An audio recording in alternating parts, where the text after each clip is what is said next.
ਅੱਜ मैं डॉक्टर कोल आई सी। मैं बाहर बेंच ते बैठी सी तां उत्थे मौजूद कुछ औरतां विच एक चेहरा मैनूं जाणिया पछाणिया लग्या।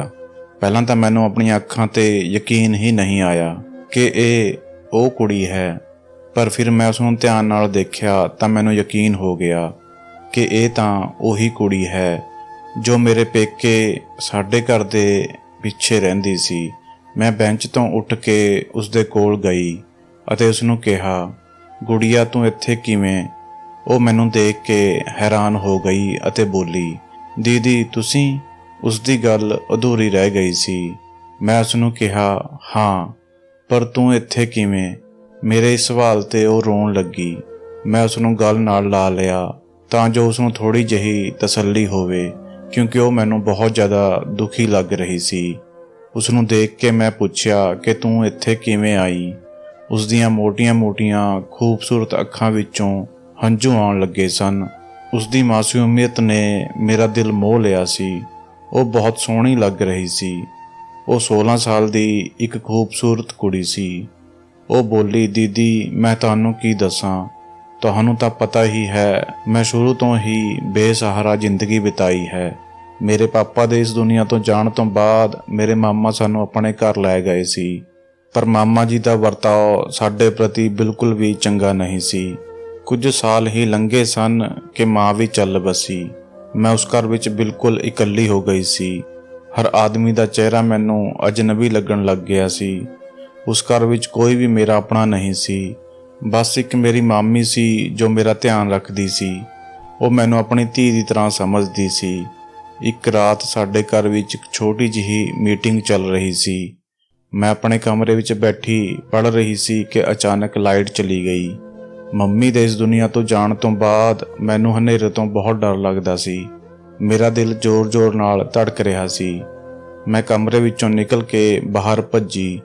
ਜਿਵੇਂ ਹੀ ਮੈਂ ਹਾਲ ਵਿੱਚ ਪਹੁੰਚੀ ਤਾਂ ਉੱਥੇ ਇੱਕ ਇਨਸਾਨ ਨਾਲ ਮੇਰੀ ਟੱਕਰ ਹੋ ਗਈ ਅਤੇ ਉਸੇ ਵੇਲੇ ਲਾਈਟ ਵੀ ਆ ਗਈ, ਜਿਸ ਕਰਕੇ ਉਸ ਆਦਮੀ ਨੇ ਮੇਰਾ ਚਿਹਰਾ ਦੇਖ ਲਿਆ ਸੀ। ਮੈਂ ਵੀ ਇੱਕ ਨਜ਼ਰ ਉਸਨੂੰ ਦੇਖਿਆ ਸੀ। ਉਹ ਇੱਕ 50 ਸਾਲ ਦਾ ਬੁੱਢਾ ਆਦਮੀ ਸੀ। ਉਸ ਨੂੰ ਦੇਖਦੇ ਹੀ ਮੈਂ ਪੁੱਠੇ ਪੈਰੀ ਆਪਣੇ ਕਮਰੇ ਵੱਲ ਭੱਜ ਗਈ। ਮੈਂ ਉੱਥੋਂ ਵਾਪਸ ਤਾਂ ਮੁੜ ਆਈ ਸੀ, ਪਰ ਮੈਨੂੰ ਨਹੀਂ ਪਤਾ ਸੀ ਕਿ ਇਹ ਟੱਕਰ ਮੇਰੀ ਪੂਰੀ ਜ਼ਿੰਦਗੀ ਹੀ ਬਦਲ ਕੇ ਰੱਖ ਦੇਵੇਗੀ। ਅਗਲੇ ਹੀ ਦਿਨ ਜਦੋਂ ਮੈਂ ਮਾਮਾ ਜੀ ਨੂੰ ਚਾਹ ਦੇਣ ਗਈ ਤਾਂ ਉਹਨਾਂ ਨੇ ਮੈਨੂੰ ਇੱਕ ਅਜਿਹੀ ਗੱਲ ਕਹੀ ਜਿਸ ਨੂੰ ਸੁਣ ਕੇ ਮੇਰੀ ਆਤਮਾ ਵੀ ਤੜਫ ਗਈ। ਮਾਮਾ ਜੀ ਨੇ ਮੈਨੂੰ ਕਿਹਾ ਕਿ ਅਗਲੇ ਹਫ਼ਤੇ ਤੇਰਾ ਮਿਸਟਰ ਵਰਮਾ ਜੀ ਨਾਲ ਵਿਆਹ ਹੈ। ਇਹ ਸੁਣਦੇ ਹੀ ਮੇਰੇ ਹੱਥਾਂ ਤੋਂ ਚਾਹ ਦਾ ਕੱਪ ਫਰਸ਼ 'ਤੇ ਗਿਰ ਗਿਆ। ਮਾਮਾ ਜੀ ਮੇਰੇ ਵੱਲ ਅੱਖਾਂ ਕੱਢ ਕੇ ਵੇਖਣ ਲੱਗੇ, ਜਿਸ ਕਰਕੇ ਮੈਂ ਡਰ ਨਾਲ ਕੰਬਣ ਲੱਗੀ। ਮੈਂ ਆਪਣੇ ਕਮਰੇ ਵਿੱਚ ਜਾ ਕੇ ਲੁਕ ਗਈ। ਮੈਨੂੰ ਪਤਾ ਸੀ ਕਿ ਮਾਮਾ ਜੀ ਮੈਨੂੰ ਆਪਣੇ ਕਾਰੋਬਾਰ ਦੀ ਡੀਲ ਕਰਕੇ ਇਸਤੇਮਾਲ ਕਰਨਾ ਚਾਹੁੰਦੇ ਹਨ। ਉਹ ਹਮੇਸ਼ਾ ਇਹੀ ਤਾਂ ਕਰਦੇ ਸੀ। ਹਰ ਜਗ੍ਹਾ ਸਾਡੀ ਹੀ ਜ਼ਿੰਦਗੀ ਨੂੰ ਨਰਕ ਵਿੱਚ ਧਕੇਲ ਦਿੰਦੇ ਸਨ। ਮੈਂ ਬੇਵੱਸ ਸੀ। ਮੇਰੀਆਂ ਅੱਖਾਂ ਵਿੱਚੋਂ ਹੰਝੂ ਨਹੀਂ ਰੁਕ ਰਹੇ ਸਨ।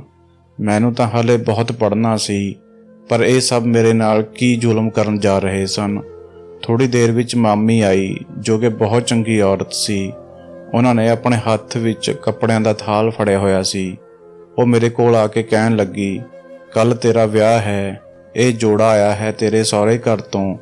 ਮੈਂ ਮਾਮੀ ਜੀ ਦੇ ਗਲ ਲੱਗ ਕੇ ਉੱਚੀ-ਉੱਚੀ ਰੋਣ ਲੱਗੀ ਅਤੇ ਕਹਿਣ ਲੱਗੀ, ਮਾਮੀ ਜੀ ਤੁਸੀਂ ਤਾਂ ਇਹ ਜ਼ੁਲਮ ਨਾ ਕਰੋ। ਮਾਮੀ ਜੀ ਦੀਆਂ ਅੱਖਾਂ ਵਿੱਚੋਂ ਵੀ ਬੇਬਸੀ ਦੇ ਹੰਝੂ ਗਿਰਨ ਲੱਗੇ, ਜਿਨ੍ਹਾਂ ਨੂੰ ਮੈਂ ਮਹਿਸੂਸ ਕਰ ਲਿਆ ਸੀ। ਉਹ ਵੀ ਮਾਮਾ ਜੀ ਦੇ ਜ਼ੁਲਮ ਤੋਂ ਬਹੁਤ ਤੰਗ ਸੀ। ਉਹਨਾਂ ਨੇ ਕਿਹਾ, ਬੇਟੀ ਇਹ ਲੋਕ ਬਹੁਤ ਜ਼ਾਲਮ ਹਨ। ਇੱਥੇ ਤੇਰੇ ਵਰਗੀ ਮਾਸੂਮ ਬੱਚਿਆਂ ਦੀ ਕੋਈ ਜਗ੍ਹਾ ਨਹੀਂ ਹੈ। ਜੇਕਰ ਤੂੰ ਇਹ ਵਿਆਹ ਨਹੀਂ ਕੀਤਾ ਤਾਂ ਉਹ ਮੈਨੂੰ ਮਾਰ ਦੇਣਗੇ। ਮਾਮੀ ਜੀ ਦੇ ਇੱਕ-ਇੱਕ ਸ਼ਬਦ ਵਿੱਚ ਸੱਚਾਈ ਸੀ। ਮੈਂ ਉਹਨਾਂ ਅੱਗੇ ਹੱਥ ਜੋੜਨ ਲੱਗੀ ਕਿ ਕਿਸੇ ਤਰ੍ਹਾਂ ਮੈਨੂੰ ਇੱਥੋਂ ਕੱਢ ਦੇਣ। ਮੈਂ ਉਮੀਦ ਭਰੀਆਂ ਨਜ਼ਰਾਂ ਨਾਲ ਮਾਮੀ ਜੀ ਵੱਲ ਵੇਖਣ ਲੱਗੀ ਤਾਂ ਉਹਨਾਂ ਨੇ ਕਿਹਾ ਕਿ ਬੇਟੀ ਇੱਕ ਰਸਤਾ ਹੈ, ਅਤੇ ਫਿਰ ਮੈਂ ਚੁੱਪਚਾਪ ਉਹਨਾਂ ਦੇ ਮੂੰਹ ਵੱਲ ਦੇਖਦੀ ਰਹੀ। ਮੈਨੂੰ ਪਤਾ ਸੀ ਕਿ ਉਹ ਮੈਨੂੰ ਇਸ ਜਗ੍ਹਾ ਤੋਂ ਕੱਢ ਸਕਦੀ ਹੈ। ਸ਼ਾਮ ਨੂੰ ਜਦੋਂ ਸਭ ਆਪਣੇ ਆਪਣੇ ਕੰਮਾਂ ਵਿੱਚ ਮਸਤ ਹੋ ਗਏ ਤਾਂ ਮਾਮੀ ਮੇਰੇ ਕਮਰੇ ਵਿੱਚ ਆਈ ਅਤੇ ਮੈਨੂੰ ਇੱਕ ਚਾਦਰ ਲਪੇਟ ਦਿੱਤੀ ਅਤੇ ਕੁਝ ਪੈਸੇ ਵੀ ਦੇ ਦਿੱਤੇ ਅਤੇ ਮੈਨੂੰ ਘਰ ਦੇ ਬਰਾਂਡੇ ਵਿੱਚ ਲੈ ਆਈ, ਜਿੱਥੇ ਇੱਕ ਖੂਫੀਆ ਦਰਵਾਜ਼ਾ ਸੀ। ਮਾਮੀ ਨੇ ਕਿਹਾ, ਮੈਨੂੰ ਨਹੀਂ ਪਤਾ ਕਿ ਮੈਂ ਠੀਕ ਕਰ ਰਹੀ ਹਾਂ ਜਾਂ ਗਲਤ, ਪਰ ਮੈਂ ਤੈਨੂੰ ਇਸ ਜ਼ੁਲਮ ਦਾ ਸ਼ਿਕਾਰ ਨਹੀਂ ਹੋਣ ਦੇਵਾਂਗੀ। ਇਹਨਾਂ ਪੈਸਿਆਂ ਨਾਲ ਤੂੰ ਆਰਾਮ ਨਾਲ ਕਿਸੇ ਦੂਜੇ ਸ਼ਹਿਰ ਵਿੱਚ ਜਾ ਸਕਦੀ ਹੈ ਅਤੇ ਉੱਥੇ ਹੋਸਟਲ ਵਿੱਚ ਵੀ ਰਹਿ ਸਕਦੀ ਹੈ। ਹੁਣ ਤੂੰ ਕਿਤੇ ਵੀ ਚਲੀ ਜਾ, ਪਰ ਇੱਥੇ ਕਦੇ ਵੀ ਵਾਪਸ ਨਾ ਆਈ। ਇੱਕ ਆਖਰੀ ਵਾਰ ਮੈਂ ਉਹਨਾਂ ਦੇ ਗੱਲ ਲੱਗੀ, ਕਿਉਂਕਿ ਇੱਕ ਉਹੀ ਸੀ ਜਿਨ੍ਹਾਂ ਨੇ ਮੈਨੂੰ ਆਪਣੀ ਧੀ ਦੀ ਤਰ੍ਹਾਂ ਪਾਲਿਆ ਸੀ। ਖੈਰ, ਮੈਂ ਉੱਥੋਂ ਨਿਕਲ ਤਾਂ ਆਈ, ਪਰ ਮੈਂ ਨਹੀਂ ਜਾਣਦੀ ਸੀ ਕਿ ਮੈਨੂੰ ਕਿੱਥੇ ਜਾਣਾ ਹੈ। ਕਾਲੀ ਹਨੇਰੀ ਰਾਤ ਸੀ, ਹਰ ਪਾਸੇ ਸੁੰਨਸਾਨ ਸੀ, ਕਿਉਂਕਿ ਅਕਸਰ ਲੋਕ ਸਰਦੀਆਂ ਦੇ ਮੌਸਮ ਵਿੱਚ ਜਲਦੀ ਹੀ ਘਰਾਂ ਨੂੰ ਚਲੇ ਜਾਂਦੇ ਹਨ। ਹਵਾ ਬਹੁਤ ਤੇਜ਼ ਚੱਲ ਰਹੀ ਸੀ। ਮੈਨੂੰ ਡਰ ਸੀ ਕਿ ਮੈਂ ਕਿਤੇ ਫਿਰ ਉਸ ਦਰਿੰਦੇ ਦੇ ਹੱਥਾਂ ਵਿੱਚ ਨਾ ਆ ਜਾਵਾਂ। ਇਸ ਲਈ ਤੇਜ਼ ਚੱਲਦੇ ਹੋਏ ਆਖਰਕਾਰ ਮੈਂ ਸੜਕ ਤੇ ਪਹੁੰਚ ਗਈ, ਜਿੱਥੇ ਬਹੁਤ ਸਾਰੀਆਂ ਗੱਡੀਆਂ ਅਤੇ ਰਿਕਸ਼ਾ ਗੁਜ਼ਰ ਰਹੀਆਂ ਸਨ। ਮੈਂ ਫਟਾਫਟ ਇੱਕ ਰਿਕਸ਼ੇ ਵਿੱਚ ਬੈਠੀ ਅਤੇ ਮੇਰੇ ਮੂੰਹੋਂ ਪਤਾ ਨਹੀਂ ਕਿਵੇਂ ਨਿਕਲ ਗਿਆ ਕਿ ਮੈਨੂੰ ਅਗਲੇ ਸ਼ਹਿਰ ਜਾਣਾ ਹੈ, ਅਤੇ ਉਹ ਤਕਰੀਬਨ 2-2.5 ਘੰਟੇ ਬਾਅਦ ਮੈਨੂੰ ਇੱਥੇ ਲੈ ਆਇਆ। ਮੈਂ ਪਿੰਡ ਵਿੱਚ ਰਹਿੰਦੀ ਸੀ, ਪਰ ਸ਼ਹਿਰ ਮੇਰੀ ਪਸੰਦੀਦਾ ਜਗ੍ਹਾ ਸੀ। ਇਹ ਸ਼ਹਿਰ ਸਾਡੇ ਪਿੰਡ ਤੋਂ ਬਹੁਤ ਦੂਰ ਹੈ, ਇਸ ਲਈ ਮੈਨੂੰ ਇੱਥੇ ਤੱਕ ਆਉਣ ਵਿੱਚ ਬਹੁਤ ਦੇਰ ਲੱਗ ਗਈ। ਹਾਲੇ ਇੱਥੇ ਆਏ ਹੋਏ ਮੈਨੂੰ ਇੱਕ ਹਫ਼ਤਾ ਵੀ ਨਹੀਂ ਹੋਇਆ ਕਿ ਤੁਸੀਂ ਮੈਨੂੰ ਮਿਲ ਗਏ। ਉਸ ਦੀਆਂ ਚਮਕਦੀਆਂ ਅੱਖਾਂ ਵਿੱਚੋਂ ਹੰਝੂ ਗਿਰ ਰਹੇ ਸਨ। ਮੈਂ ਉਸ ਨੂੰ ਦਿਲਾਸਾ ਦਿੰਦੇ ਹੋਏ ਕਿਹਾ, ਹੁਣ ਤੈਨੂੰ ਚਿੰਤਾ ਕਰਨ ਦੀ ਕੋਈ ਜ਼ਰੂਰਤ ਨਹੀਂ ਹੈ। ਹੁਣ ਤੂੰ ਇੱਥੇ ਮੇਰੇ ਕੋਲ ਬਿਲਕੁਲ ਸੁਰੱਖਿਅਤ ਹੈ। ਮੇਰੀਆਂ ਗੱਲਾਂ ਨਾਲ ਸ਼ਾਇਦ ਉਸ ਨੂੰ ਸਕੂਨ ਮਹਿਸੂਸ ਹੋਇਆ ਸੀ, ਕਿਉਂਕਿ ਉਸ ਦੇ ਹੰਝੂ ਅਤੇ ਉਸ ਦਾ ਡਰ ਘੱਟ ਹੋ ਗਿਆ ਸੀ। ਥੋੜੀ ਦੇਰ ਬਾਅਦ ਸਤੀਸ਼ ਵੀ ਘਰ ਆ ਗਿਆ। ਉਹ ਜਿਵੇਂ ਹੀ ਘਰ ਵਿੱਚ ਆਇਆ, ਮੈਂ ਅਤੇ ਨੇਹਾ ਡਰਾਇੰਗ ਰੂਮ ਵਿੱਚ ਬੈਠੇ ਸੀ। ਉਹ ਨੇਹਾ ਨੂੰ ਦੇਖ ਕੇ ਹੈਰਾਨ ਹੋਇਆ ਅਤੇ ਬੋਲਿਆ, ਇਹ ਕੌਣ ਹੈ? ਮੈਂ ਉਸ ਨੂੰ ਅੱਖਾਂ ਨਾਲ ਇਸ਼ਾਰੇ ਕਰਕੇ ਚੁੱਪ ਰਹਿਣ ਲਈ ਕਿਹਾ ਅਤੇ ਉਹ ਤੁਰੰਤ ਚੁੱਪ ਹੋ ਗਿਆ। ਮੈਂ ਉਸ ਨੂੰ ਬਸ ਇੰਨਾ ਹੀ ਦੱਸਿਆ ਕਿ ਇਹ ਮੇਰੀ ਜਾਣ ਪਹਿਚਾਣ ਵਾਲੀ ਹੈ ਅਤੇ ਇਹ ਹੁਣ ਇੱਥੇ ਹੀ ਰਹੇਗੀ। ਉਸਨੇ ਇੱਕਦਮ ਹੈਰਾਨੀ ਭਰੀਆਂ ਨਜ਼ਰਾਂ ਨਾਲ ਮੇਰੇ ਵੱਲ ਵੇਖਿਆ ਅਤੇ ਚੁੱਪ ਹੋ ਗਿਆ।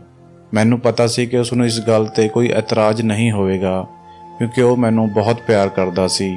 ਥੋੜੀ ਦੇਰ ਬਾਅਦ ਕਮਰੇ ਵਿੱਚ ਜਾਂਦੇ ਹੀ ਸਤੀਸ਼ ਨੇ ਮੇਰੇ ਉੱਪਰ ਸਵਾਲਾਂ ਦੀ ਬਾਰਿਸ਼ ਕਰ ਦਿੱਤੀ। ਇਹ ਕੌਣ ਹੈ? ਕਿੱਥੋਂ ਆਈ ਹੈ? ਇਹ ਇੱਥੇ ਕਿਉਂ ਰਹੇਗੀ? ਅਤੇ ਤੇਰੀ ਕੀ ਲੱਗਦੀ ਹੈ? ਤਾਂ ਮੈਂ ਉਸ ਨੂੰ ਦੱਸਿਆ ਕਿ 6 ਸਾਲ ਪਹਿਲਾਂ ਜੋ ਪਰਿਵਾਰ ਮੇਰੇ ਪੇਕੇ ਘਰ ਦੇ ਪਿਛਲੇ ਪਾਸੇ ਰਹਿੰਦਾ ਸੀ, ਇਹ ਉਹਨਾਂ ਸਵਰਗਵਾਸੀ ਮਾਂ-ਬਾਪ ਦੀ ਕੁੜੀ ਹੈ ਅਤੇ ਇਹ ਅਕਸਰ ਮੇਰੇ ਕੋਲ ਆਉਂਦੀ ਰਹਿੰਦੀ ਸੀ। ਉਦੋਂ ਤੋਂ ਹੀ ਇਹ ਮੈਨੂੰ ਬਹੁਤ ਪਿਆਰੀ ਲੱਗਦੀ ਹੈ ਅਤੇ ਹੁਣ ਇਹ ਸਾਡੇ ਨਾਲ ਹੀ ਰਹੇਗੀ। ਮੈਂ ਨੇਹਾ ਦੀ ਸਾਰੀ ਸਮੱਸਿਆ ਸਤੀਸ਼ ਨੂੰ ਦੱਸ ਦਿੱਤੀ।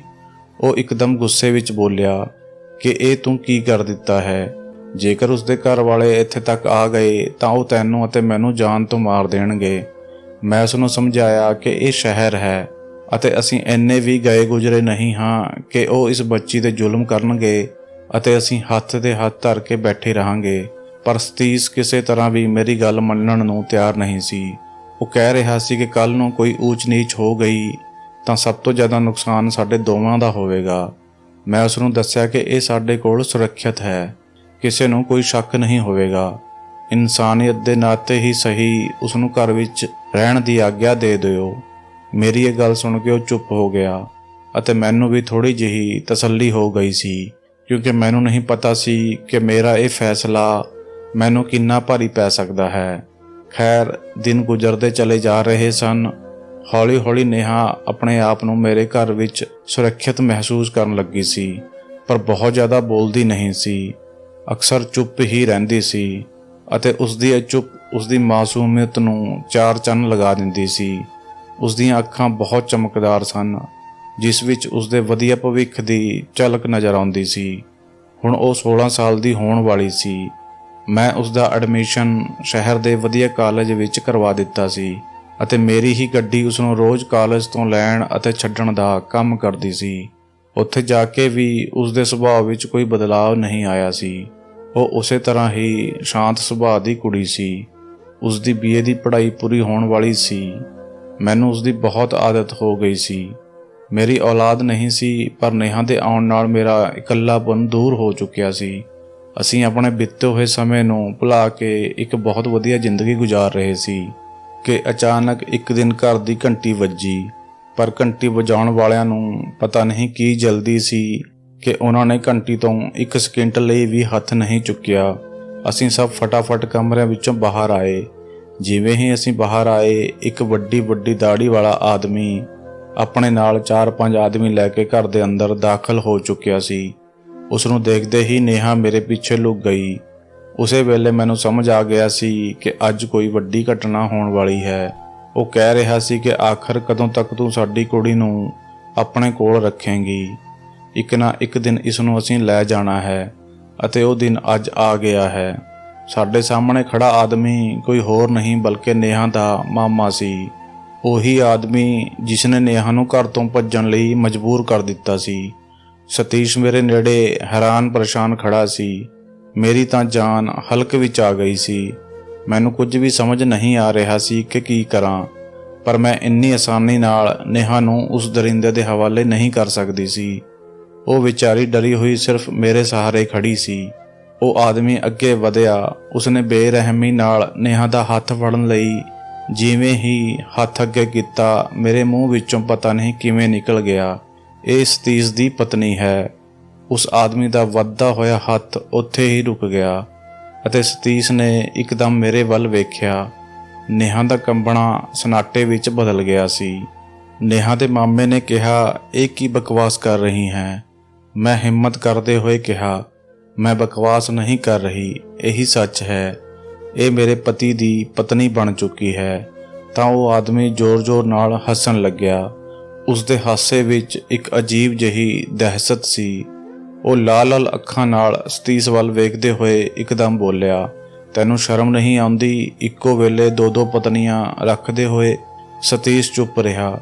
ਮੈਂ ਕਿਹਾ ਕਿ ਖਬਰਦਾਰ, ਮੇਰੀ ਮਰਜ਼ੀ, ਮੈਂ ਚਾਹੇ ਆਪਣੇ ਪਤੀ ਦੇ ਜਿੰਨੇ ਮਰਜ਼ੀ ਵਿਆਹ ਕਰਵਾਵਾਂ। ਤੂੰ ਕੌਣ ਹੁੰਦਾ ਹੈ ਮੈਨੂੰ ਰੋਕਣ ਵਾਲਾ? ਉਹ ਹੱਸਦੇ ਹੋਏ ਬੋਲਿਆ ਕਿ ਜੇਕਰ ਵਿਆਹ ਹੋਇਆ ਹੈ ਤਾਂ ਕੋਈ ਸਬੂਤ ਦਿਖਾਓ।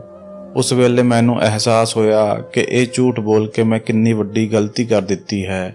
ਖੈਰ, ਮੈਂ ਇੱਕ ਠੰਡਾ ਸਾਹ ਲਿਆ ਅਤੇ ਕਿਹਾ, ਅਸੀਂ ਤੈਨੂੰ ਉਸ ਪੰਡਿਤ ਨਾਲ ਮਿਲਾ ਦਿੰਦੇ ਹਾਂ, ਪਰ ਹਾਲੇ ਉਹ ਦੂਜੇ ਪਿੰਡ ਗਿਆ ਹੋਇਆ ਹੈ। ਮੇਰੀ ਇਸ ਗੱਲ ਤੇ ਉਹ ਦੁਬਾਰਾ ਹੱਸਣ ਲੱਗਿਆ। ਉਸ ਦਾ ਹਾਸਾ ਮੇਰੇ ਕੰਨਾਂ ਵਿੱਚ ਜ਼ਹਿਰ ਘੋਲ ਰਿਹਾ ਸੀ। ਉਸਨੇ ਕਿਹਾ, ਠੀਕ ਹੈ, ਪਰ ਅਸੀਂ ਨੇਹਾ ਦੇ ਵੱਡੇ ਹਾਂ।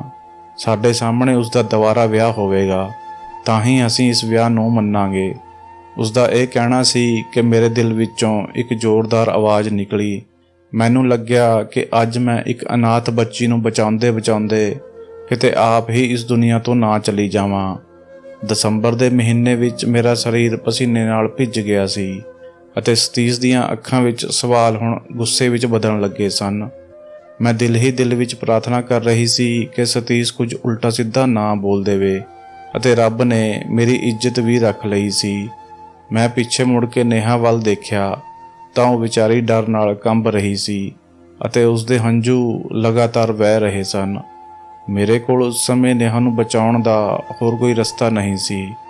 ਮੈਂ ਸੋਚਿਆ ਕਿ ਕਿਸੇ ਦੀ ਜ਼ਿੰਦਗੀ ਬਚਾਉਣ ਲਈ ਇਹ ਵਿਆਹ ਕਰਵਾਉਣਾ ਕੋਈ ਪਾਪ ਨਹੀਂ ਹੈ। ਮੈਂ ਤੁਰੰਤ ਇਸ ਵਿਆਹ ਲਈ ਹਾਮੀ ਭਰ ਦਿੱਤੀ।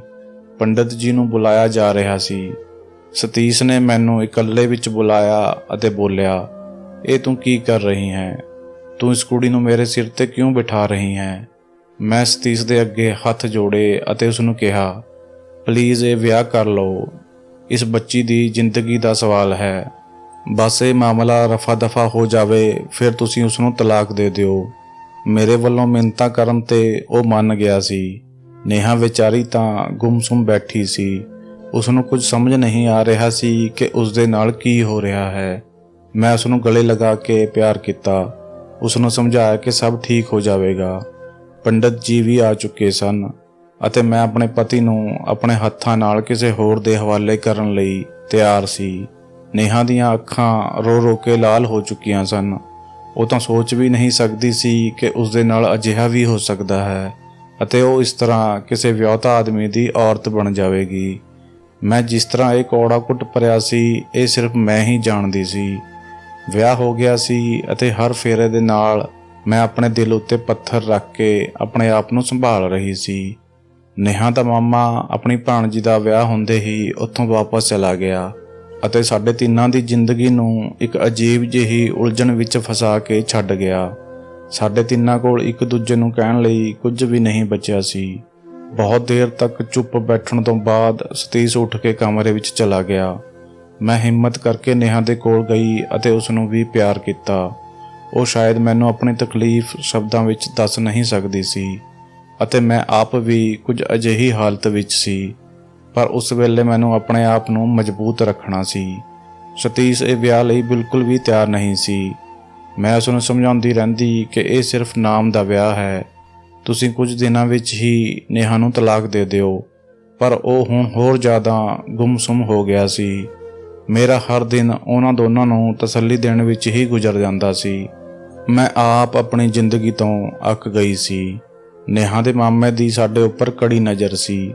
ਉਹ 2 ਵਾਰ ਘਰ ਦੇ ਚੱਕਰ ਲਗਾ ਚੁੱਕਿਆ ਸੀ, ਇਸ ਲਈ ਸਤੀਸ਼ ਇੰਨੀ ਜਲਦੀ ਨੇਹਾ ਨੂੰ ਤਲਾਕ ਨਹੀਂ ਦੇ ਸਕਦਾ ਸੀ। ਹਾਲੇ ਇਸ ਵਿਆਹ ਨੂੰ 2 ਮਹੀਨੇ ਹੀ ਲੰਘੇ ਸਨ ਕਿ ਇੱਕ ਦਿਨ ਮੇਰਾ ਭਾਈ ਲੰਡਨ ਤੋਂ ਅਚਾਨਕ ਮੇਰੇ ਘਰ ਆ ਗਿਆ। 2 ਮਹੀਨਿਆਂ ਵਿੱਚ ਪਹਿਲੀ ਵਾਰ ਮੈਂ ਦਿਲੋਂ ਹੱਸੀ ਸੀ। ਮੇਰਾ ਭਾਈ ਮੈਥੋਂ 1 ਸਾਲ ਛੋਟਾ ਸੀ ਅਤੇ ਲੰਡਨ ਵਿੱਚ ਹੀ ਪੜ੍ਹਦਾ ਸੀ। ਉਸ ਵਿੱਚ ਮੇਰੀ ਜਾਨ ਵਸਦੀ ਸੀ। ਸਤੀਸ਼ ਅਤੇ ਉਹ ਆਪਸ ਵਿੱਚ ਦੋਵੇਂ ਬਹੁਤ ਚੰਗੇ ਦੋਸਤ ਵੀ ਸਨ, ਇਸ ਲਈ ਉਸ ਨੂੰ ਦੇਖ ਕੇ ਸਤੀਸ਼ ਵੀ ਖੁਸ਼ ਹੋ ਗਿਆ। ਜਦੋਂ ਉਹ ਆਇਆ ਤਾਂ ਮੈਂ ਉਸ ਨੂੰ ਨੇਹਾ ਨਾਲ ਵੀ ਮਿਲਵਾਇਆ। ਉਹ ਨੇਹਾ ਨੂੰ ਦੇਖਦੇ ਹੀ ਕਿਤੇ ਖੋ ਗਿਆ ਸੀ ਅਤੇ ਉਸ ਦੀਆਂ ਨਜ਼ਰਾਂ ਮੈਂ ਤੁਰੰਤ ਪੜ੍ਹ ਲਈਆਂ ਸਨ। ਮੇਰੇ ਦਿਲ ਵਿੱਚ ਉਸ ਵੇਲੇ ਇੱਕ ਖਿਆਲ ਆਇਆ। ਉਹ ਨਹਾ ਧੋ ਕੇ ਖਾਣਾ ਖਾਣ ਲਈ ਮੇਜ਼ ਤੇ ਬੈਠ ਗਿਆ। ਨੇਹਾ ਅਤੇ ਸਤੀਸ਼ ਵੀ ਮੇਰੇ ਨਾਲ ਹੀ ਬੈਠੇ ਸਨ। ਮੈਂ ਆਪਣੇ ਭਾਈ ਨੂੰ ਨੇਹਾ ਅਤੇ ਸਤੀਸ਼ ਦੇ ਬਾਰੇ ਵਿੱਚ ਕੁਝ ਨਹੀਂ ਦੱਸਣਾ ਚਾਹੁੰਦੀ ਸੀ, ਇਸ ਲਈ ਮੈਂ ਸਤੀਸ਼ ਨੂੰ ਵੀ ਰੋਕ ਦਿੱਤਾ ਸੀ ਕਿ ਉਹ ਕੁਝ ਵੀ ਨਾ ਦੱਸੇ। ਮੇਰਾ ਭਾਈ ਹਮੇਸ਼ਾ ਦੀ ਤਰ੍ਹਾਂ ਮਜ਼ੇ ਨਾਲ ਗੱਲਾਂ ਸੁਣਾਉਣ ਲੱਗਿਆ, ਕੁਝ ਆਪਣੇ ਦੋਸਤਾਂ ਦੇ ਬਾਰੇ ਵਿੱਚ ਅਤੇ ਕੁਝ ਆਪਣੇ ਬਾਰੇ ਵਿੱਚ। ਉਸ ਦੀਆਂ ਗੱਲਾਂ ਸੁਣ ਕੇ ਨੇਹਾ ਵੀ ਅੱਜ ਮੁਸਕਰਾ ਰਹੀ ਸੀ।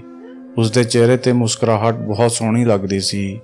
ਦਿਨ ਇਸੇ ਤਰ੍ਹਾਂ ਲੰਘਦੇ ਰਹੇ। ਅੱਜ ਕੱਲ੍ਹ ਉਹ ਥੋੜਾ ਬੋਲਣ ਲੱਗੀ ਸੀ, ਪਰ ਸਾਡੇ ਨਾਲ ਨਹੀਂ ਬਲਕਿ ਮੇਰੇ ਭਾਈ ਨਾਲ, ਅਤੇ ਮੈਨੂੰ ਇਸ ਗੱਲ ਦੀ ਬਹੁਤ ਖੁਸ਼ੀ ਸੀ ਕਿ ਮੇਰਾ ਭਾਈ ਅਤੇ ਉਹ ਦੋਵੇਂ ਆਪਸ ਵਿੱਚ ਗੱਲਬਾਤ ਕਰ ਰਹੇ ਹਨ। ਦੂਜੇ ਪਾਸੇ ਸਤੀਸ਼ ਦੇ ਦਿਲ ਵਿੱਚ ਨੇਹਾ ਲਈ ਇੱਕ ਅਜੀਬ ਜਿਹੀ ਨਫ਼ਰਤ ਸੀ ਅਤੇ ਨੇਹਾ ਵੀ ਉਸ ਦਾ ਸਾਹਮਣਾ ਕਰਨ ਤੋਂ ਕਤਰਾਉਂਦੀ ਸੀ। ਇਹ ਗੱਲ ਮੈਨੂੰ ਪਰੇਸ਼ਾਨ ਕਰਦੀ ਸੀ। ਮੈਨੂੰ ਪਤਾ ਸੀ ਕਿ ਸਤੀਸ਼ ਮੈਨੂੰ ਬਹੁਤ ਪਿਆਰ ਕਰਦਾ ਹੈ ਅਤੇ ਉਹ ਕਦੇ ਵੀ ਮੈਨੂੰ ਧੋਖਾ ਨਹੀਂ ਦੇਵੇਗਾ, ਪਰ ਮੈਂ ਇਹ ਵੀ ਜਾਣਦੀ ਸੀ ਕਿ ਇਸ ਤਰ੍ਹਾਂ ਇੱਕ ਘਰ ਵਿੱਚ ਬਿਲਕੁਲ ਚੁੱਪ ਰਹਿ ਕੇ ਜ਼ਿੰਦਗੀ ਨਹੀਂ ਗੁਜ਼ਾਰੀ ਜਾ ਸਕਦੀ। ਇੱਕ ਦਿਨ ਮੇਰੇ ਭਾਈ ਨੇ ਮੈਨੂੰ ਦੱਸਿਆ ਕਿ ਉਹ ਨੇਹਾ ਨੂੰ ਪਸੰਦ ਕਰਦਾ ਹੈ। ਮੈਨੂੰ ਇਹ ਸੁਣ ਕੇ ਬਹੁਤ ਖੁਸ਼ੀ ਹੋਈ, ਪਰ ਮੇਰੇ ਦਿਲ ਵਿੱਚ ਅਜੀਬ ਜਿਹਾ ਵਹਿਮ ਵੀ ਉੱਠ ਰਿਹਾ ਸੀ ਕਿ ਜੇਕਰ ਮੇਰੇ ਭਾਈ ਨੂੰ ਹਕੀਕਤ ਦਾ ਪਤਾ ਚੱਲਿਆ ਤਾਂ ਉਹ ਕੀ ਕਰੇਗਾ। ਮੈਂ ਇਸ ਬਾਰੇ ਵਿੱਚ ਕਦੇ ਕਿਸੇ ਨੂੰ ਨਹੀਂ ਦੱਸਿਆ ਸੀ। ਕੋਈ ਨਹੀਂ ਜਾਣਦਾ ਸੀ ਕਿ ਮੈਂ ਆਪਣੇ ਨਾਲ ਇੱਕ ਅਨਾਥ ਬੱਚੀ ਰੱਖੀ ਹੋਈ ਹੈ। ਖੈਰ, ਇਸ ਵੇਲੇ ਮੈਂ ਇਹ ਗੱਲ ਨੇਹਾ ਅਤੇ ਸਤੀਸ਼ ਨੂੰ ਦੱਸਣੀ ਸੀ। ਸਭ ਤੋਂ ਪਹਿਲਾਂ ਮੈਂ ਨੇਹਾ ਕੋਲ ਗਈ ਅਤੇ ਉਸ ਨੂੰ ਦੱਸਿਆ ਕਿ ਮੇਰਾ ਭਾਈ ਤੈਨੂੰ ਪਸੰਦ ਕਰਦਾ ਹੈ ਅਤੇ ਤੇਰੇ ਨਾਲ ਵਿਆਹ ਕਰਨਾ ਚਾਹੁੰਦਾ ਹੈ। ਤਾਂ ਉਸਨੇ ਹੈਰਾਨੀ ਨਾਲ ਮੇਰੇ ਵੱਲ ਦੇਖਿਆ ਅਤੇ ਬੋਲੀ, ਪਰ ਮੇਰਾ ਵਿਆਹ ਤਾਂ ਸਤੀਸ਼ ਨਾਲ ਹੋ ਚੁੱਕਿਆ ਹੈ। ਤਾਂ ਮੈਂ ਉਸ ਨੂੰ ਕਿਹਾ ਕਿ ਇਹ ਤਾਂ ਨਾਮ ਦਾ ਰਿਸ਼ਤਾ ਹੈ, ਇਹ ਇੱਕ ਫਰਜ਼ੀ ਵਿਆਹ ਹੈ, ਜਦੋਂ ਚਾਹੇ ਖਤਮ ਹੋ ਸਕਦਾ ਹੈ। ਤਾਂ ਇਹ ਸੁਣ ਕੇ ਉਸਦੇ ਚਿਹਰੇ ਤੇ ਮੁਸਕਰਾਹਟ ਆ ਗਈ। ਸਤੀਸ਼ ਨੂੰ ਵੀ ਇਹ ਗੱਲ ਜਾਣ ਕੇ ਕੁਝ ਬੁਰਾ ਨਹੀਂ ਲੱਗਿਆ। ਮੈਂ ਉਹਨਾਂ ਨੂੰ ਕਿਹਾ ਕਿ ਤੁਸੀਂ ਉਸ ਨੂੰ ਤਲਾਕ ਦੇ ਦਿਓ ਤਾਂ ਜੋ ਮੈਂ ਉਸ ਦਾ ਵਿਆਹ ਆਪਣੇ ਭਾਈ ਨਾਲ ਕਰਵਾ ਸਕਾਂ।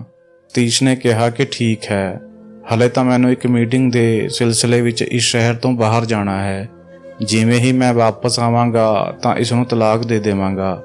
ਮੈਂ ਸਤੀਸ਼ ਦੀ ਵਾਪਸੀ ਦੇ ਅਗਲੇ ਦਿਨ ਉਹਨਾਂ ਦੋਵਾਂ ਦੇ ਮੰਗਣੇ ਦੀ ਤਾਰੀਖ ਰੱਖ ਦਿੱਤੀ। ਇਸ ਵਿਆਹ ਨੂੰ ਕੁਝ ਹੀ ਮਹੀਨੇ ਗੁਜ਼ਰੇ ਸਨ ਅਤੇ ਮੈਨੂੰ ਕਦੇ ਵੀ ਆਪਣੇ ਪਤੀ ਅਤੇ ਨੇਹਾ ਦੇ ਰਿਸ਼ਤੇ ਨੂੰ ਲੈ ਕੇ ਕੋਈ ਸ਼ੱਕ ਨਹੀਂ ਸੀ। ਮੈਨੂੰ ਇਹ ਹੀ ਲੱਗਿਆ ਕਿ ਸਤੀਸ਼ ਕਦੇ ਵੀ ਨੇਹਾ ਦੇ ਨਾਲ ਕੋਈ ਗਲਤ ਕੰਮ ਨਹੀਂ ਕਰ ਸਕਦਾ। ਮੇਰਾ ਇੱਕ ਹੀ ਭਾਈ ਸੀ, ਇਸ ਲਈ ਮੈਂ ਜ਼ੋਰਾਂ ਸ਼ੋਰਾਂ ਨਾਲ ਤਿਆਰੀ ਕਰ ਰਹੀ ਸੀ। ਹੁਣ ਤਾਂ ਆਸਾਨੀ ਨਾਲ ਨੇਹਾ ਦਾ ਵਿਆਹ ਮੇਰੇ ਭਾਈ ਨਾਲ ਹੋ ਸਕਦਾ ਹੈ। ਅਸੀਂ ਸਭ ਬਹੁਤ ਖੁਸ਼ ਸੀ, ਪਰ ਉਹਨਾਂ ਤਿਆਰੀਆਂ ਦੇ ਦਿਨਾਂ ਵਿੱਚ ਹੀ ਇੱਕ ਦਿਨ ਅਚਾਨਕ ਨੇਹਾ ਦੀ ਤਬੀਅਤ ਕਾਫੀ ਖਰਾਬ ਹੋ ਗਈ। ਮੈਂ ਉਸ ਨੂੰ ਡਾਕਟਰ ਕੋਲ ਲੈ ਗਈ। ਡਾਕਟਰ ਨੇ ਮੈਨੂੰ ਇੱਕ ਅਜਿਹੀ ਗੱਲ ਦੱਸੀ ਜਿਸ ਨੂੰ ਸੁਣ ਮੇਰੇ ਦਿਮਾਗ ਦੀਆਂ ਨਸਾਂ ਫਟਣ ਲੱਗੀਆਂ। ਮੇਰੇ ਹੋਸ਼ ਉੱਡ ਗਏ। ਮੈਨੂੰ ਲੱਗਿਆ ਜਿਵੇਂ ਕਿਸੇ ਨੇ ਮੇਰੇ ਸਿਰ ਤੇ ਕੋਈ ਪਹਾੜ ਸੁੱਟ ਦਿੱਤਾ ਹੋਵੇ। ਮੈਂ ਲਗਾਤਾਰ ਨੇਹਾ ਵੱਲ ਵੇਖਣ ਲੱਗੀ ਤਾਂ ਉਸਨੇ ਅੱਖਾਂ ਝੁਕਾ ਲਈਆਂ। ਡਾਕਟਰ ਨੇ ਦੱਸਿਆ ਕਿ ਨੇਹਾ ਮਾਂ ਬਣਨ ਵਾਲੀ ਹੈ। ਅੱਜ ਮੇਰੀ ਤਾਕਤ ਜਵਾਬ ਦੇ ਚੁੱਕੀ ਸੀ। ਮੈਨੂੰ ਨੇਹਾ ਤੋਂ ਇਸ ਹਰਕਤ ਦੀ ਉਮੀਦ ਕਦੇ ਵੀ ਨਹੀਂ ਸੀ। ਮੈਂ ਉਸ ਨੂੰ ਘਰ ਲੈ ਆਈ ਅਤੇ ਆਉਂਦੇ ਹੀ ਉਸ ਨੂੰ ਪੁੱਛਿਆ ਕਿ ਇਹ ਕਿਸ ਦਾ ਬੱਚਾ ਹੈ। ਤੈਨੂੰ ਪਤਾ ਵੀ ਹੈ ਕਿ ਜੇਕਰ ਸਤੀਸ਼ ਅਤੇ ਮੇਰੇ ਭਾਈ ਨੂੰ ਇਹ ਗੱਲ ਪਤਾ ਚੱਲੀ ਤਾਂ ਉਹ ਤੇਰਾ ਕੀ ਹਾਲ ਕਰਨਗੇ। ਮੈਂ ਕਿਹਾ, ਹੁਣੇ ਇਸੇ ਵੇਲੇ ਇਸ ਪਾਪ ਨੂੰ ਲੈ ਕੇ ਮੇਰੇ ਘਰ ਤੋਂ ਨਿਕਲ ਜਾ। ਉਹ ਮੇਰੇ ਸਾਹਮਣੇ ਹੱਥ ਜੋੜਨ ਲੱਗੀ ਕਿ ਰੱਬ ਦੇ ਵਾਸਤੇ ਦੀਦੀ ਮੇਰੇ ਉੱਪਰ ਇਹ ਜ਼ੁਲਮ ਨਾ ਕਰੋ, ਮੈਂ ਕੋਈ ਪਾਪ ਨਹੀਂ ਕੀਤਾ ਹੈ। ਮੈਂ ਉਸ ਨੂੰ ਘਸੀਟਦੇ ਹੋਏ ਦਰਵਾਜ਼ੇ ਤੱਕ ਲੈ ਆਈ। ਅਚਾਨਕ ਘਰ ਦੇ ਹਾਲ ਦਾ ਦਰਵਾਜ਼ਾ ਖੁੱਲ੍ਹਿਆ ਅਤੇ ਸਤੀਸ਼ ਅੰਦਰ ਦਾਖਲ ਹੋਇਆ। ਨੇਹਾ ਹੱਥ ਜੋੜ ਕੇ ਮਾਫ਼ੀ ਮੰਗ ਰਹੀ ਸੀ। ਸਤੀਸ਼ ਇੱਕਦਮ ਹੜਬੜਾ ਕੇ ਅੱਗੇ ਵਧਿਆ ਅਤੇ ਉਸਨੇ ਨੇਹਾ ਨੂੰ ਫੜ ਲਿਆ ਅਤੇ ਬੋਲਿਆ ਕਿ ਕੀ ਹੋਇਆ ਹੈ, ਕਿਉਂ ਬੇਚਾਰੀ ਤੇ ਜ਼ੁਲਮ ਕਰ ਰਹੀ ਹੈ। ਉਸ ਦੀ ਗੱਲ ਤੇ ਮੈਨੂੰ ਹੋਰ ਗੁੱਸਾ ਆ ਗਿਆ। ਮੈਂ ਕਿਹਾ, ਤੁਹਾਨੂੰ ਨਹੀਂ ਪਤਾ ਇਸ ਵਿਚਾਰੀ ਨੇ ਕੀ ਕੀਤਾ ਹੈ। ਸਤੀਸ਼ ਨੇ ਪੁੱਛਿਆ ਕਿ ਕੀ ਕੀਤਾ ਹੈ ਇਸਨੇ, ਮੈਨੂੰ ਵੀ ਦੱਸ। ਤਾਂ ਮੈਂ ਉਸ ਵੱਲ ਦੇਖਿਆ ਅਤੇ ਬੋਲੀ ਕਿ ਇਹ ਕਿਸੇ ਨਾਲ ਮੂੰਹ ਕਾਲਾ ਕਰਕੇ ਆਈ ਹੈ ਅਤੇ ਇਹ ਮਾਂ ਬਣਨ ਵਾਲੀ ਹੈ। ਤਾਂ ਸਤੀਸ਼ ਦੇ ਮੂੰਹ ਤੇ ਇੱਕ ਮੁਸਕਰਾਹਟ ਆ ਗਈ ਅਤੇ ਉਸਨੇ ਕਿਹਾ, ਸੱਚਮੁੱਚ ਨੇਹਾ, ਤੂੰ ਮਾਂ ਬਣਨ ਵਾਲੀ ਹੈ? ਮੈਂ ਹੈਰਾਨੀ ਨਾਲ ਸਤੀਸ਼ ਵੱਲ ਵੇਖਿਆ ਅਤੇ ਬੋਲੀ, ਤੁਸੀਂ ਹੱਸ ਕਿਉਂ ਰਹੇ ਹੋ? ਤਾਂ ਸਤੀਸ਼ ਨੇ ਕਿਹਾ, ਖੁਸ਼ ਹੋਣ ਵਾਲੀ ਤਾਂ ਗੱਲ ਹੈ, ਮੈਂ ਬਾਪ ਬਣਨ ਵਾਲਾ ਹਾਂ, ਇਹ ਮੇਰਾ ਬੱਚਾ ਹੈ। ਉਸਦੇ ਸ਼ਬਦ ਹਾਲੇ ਮੂੰਹ ਵਿੱਚ ਹੀ ਸਨ ਕਿ ਮੈਂ ਸੁੰਨ ਹੋ ਗਈ ਅਤੇ ਇੱਕਦਮ ਲੜਖੜਾ ਕੇ ਗਿਰ ਗਈ। ਮੈਂ ਸੋਚ ਵੀ ਨਹੀਂ ਸਕਦੀ ਸੀ ਕਿ ਮੇਰੀ ਚੰਗਿਆਈ ਮੇਰੇ ਉੱਪਰ ਇੰਨੀ ਭਾਰੀ ਪਵੇਗੀ। ਮੈਂ ਸਤੀਸ਼ ਵੱਲ ਵੇਖਿਆ ਅਤੇ ਹਿੰਮਤ ਬੰਨ੍ਹ ਕੇ ਪੁੱਛਿਆ, ਸਤੀਸ਼, ਇਹ ਤੁਸੀਂ ਕੀ ਕਹਿ ਰਹੇ ਹੋ? ਮੇਰੇ ਹੰਝੂ ਵਾਰ-ਵਾਰ ਮੇਰੇ ਗਲੇ ਵਿੱਚ ਅਟਕ ਰਹੇ ਸਨ। ਸਤੀਸ਼ ਨੇ ਕਿਹਾ, ਇਸ ਵਿੱਚ ਗਲਤ ਕੀ ਹੈ? ਵਿਆਹ ਕੋਈ ਗੁੱਡੇ-ਗੁੱਡੀ ਦਾ ਖੇਲ ਨਹੀਂ ਹੈ, ਜਦੋਂ ਚਾਹੇ ਜੋੜ ਲਿਆ ਤੇ ਜਦੋਂ ਚਾਹੇ ਤੋੜ ਲਿਆ। ਅਤੇ ਉਂਝ ਵੀ ਸਾਡੇ ਵਿਆਹ ਨੂੰ 7 ਸਾਲ ਹੋ ਚੁੱਕੇ ਹਨ ਅਤੇ ਤੂੰ ਅੱਜ ਤੱਕ ਮੈਨੂੰ ਬੱਚੇ ਦੀ ਖੁਸ਼ੀ ਨਹੀਂ ਦੇ ਸਕੀ ਅਤੇ ਮੈਂ ਕੋਈ ਪਾਪ ਨਹੀਂ ਕੀਤਾ ਹੈ। ਮੈਨੂੰ ਨੇਹਾ ਨੇ ਮੇਰਾ ਹੱਕ ਦਿੱਤਾ ਹੈ ਅਤੇ ਮੈਂ ਹੀ ਨੇਹਾ ਨੂੰ ਰੋਕਿਆ ਸੀ ਤਾਂ ਜੋ ਤੈਨੂੰ ਕੁਝ ਪਤਾ ਨਾ ਚੱਲੇ। ਉਹ ਤਾਂ ਇਸ ਸਭ ਲਈ ਤਿਆਰ ਨਹੀਂ ਸੀ। ਮੈਂ ਬੜੀ ਮੁਸ਼ਕਿਲ ਨਾਲ ਇਸ ਰਿਸ਼ਤੇ ਨੂੰ ਕਾਇਮ ਰੱਖਣ ਲਈ ਮਨਾਇਆ ਸੀ। ਹਲੇ ਅਸੀਂ ਇਹ ਸਾਰੀਆਂ ਗੱਲਾਂ ਕਰ ਹੀ ਰਹੇ ਸੀ ਕਿ ਮੇਰਾ ਭਾਈ ਵੀ ਆ ਗਿਆ। ਉਹ ਸ਼ਾਇਦ ਇਹ ਸਭ ਕੁਝ ਸੁਣ ਚੁੱਕਿਆ ਸੀ। ਉਹ ਚੁੱਪਚਾਪ ਆਪਣੇ ਕਮਰੇ ਵਿੱਚ ਚਲਾ ਗਿਆ। ਮੈਂ ਕਦੇ ਵੀ ਕਿਸੇ ਦਾ ਬੁਰਾ ਨਹੀਂ ਸੋਚਿਆ ਸੀ, ਪਰ ਮੇਰੇ ਨਾਲ ਜੋ ਹੋਇਆ ਸੀ ਉਹ ਬਹੁਤ ਗਲਤ ਸੀ। ਨੇਹਾ ਦੀਆਂ ਅੱਖਾਂ ਵਿੱਚ ਸ਼ਰਮਿੰਦਗੀ ਸੀ, ਪਰ ਇਸ ਵੇਲੇ ਉਹ ਮੈਨੂੰ ਜ਼ਹਿਰ ਲੱਗ ਰਹੀ ਸੀ। ਮੈਂ ਉੱਥੇ ਤੋਂ ਭੱਜ ਕੇ ਆਪਣੇ ਕਮਰੇ ਵਿੱਚ ਚਲੀ ਗਈ।